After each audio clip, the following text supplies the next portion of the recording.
നാടിനെ നടുക്കിയ മറ്റൊരു കൊലപാതകത്തിന്റെ വാർത്ത കൂടി തലസ്ഥാന നഗരിയിൽ നിന്ന് റിപ്പോർട്ട് ചെയ്യപ്പെട്ടു.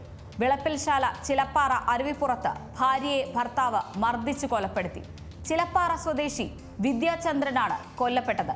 കേസിൽ ഭർത്താവ് രതീഷിനെ പോലീസ് അറസ്റ്റ് ചെയ്തു. ഇരുവരും തമ്മിൽ വഴക്കും തർക്കങ്ങളും പതിവായിരുന്നുവെന്ന് പോലീസ് പറയുന്നു. ആ റിപ്പോർട്ട് കാണാം. ഇക്കഴിഞ്ഞ 26-ന് രാത്രി 11:30-നാണ് വിളപ്പിൽശാലയിൽ യുവതിയെ ഭർത്താവ് കൊലപ്പെടുത്തിയത്. ചിലപ്പാറ അരുവിപ്പുറം സ്വദേശിനി 25 വയസ്സുള്ള വിദ്യാചന്ദ്രനാണ് മരിച്ചത്. ഭർത്താവിന്റെ മർദ്ദനമേറ്റ് ബോധരഹിതയായ നിലയിൽ കണ്ടെത്തിയ വിദ്യ ആശുപത്രിയിൽ ചികിത്സയിലിരിക്കെയാണ് മരണപ്പെട്ടത്.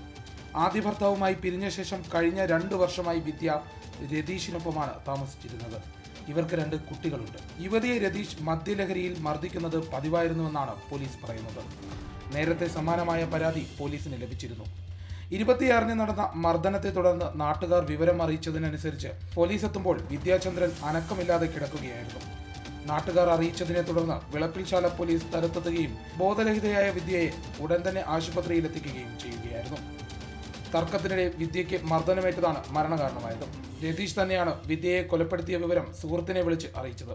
സുഹൃത്താണ് പോലീസിനെ അറിയിച്ചത്. രതീഷിനെ വിളപ്പിൽശാല പോലീസ് അറസ്റ്റ് ചെയ്ത് വിശദമായി ചോദ്യം ചെയ്തു വരികയാണ്. C Malayalam news, Thiruvananthapuram.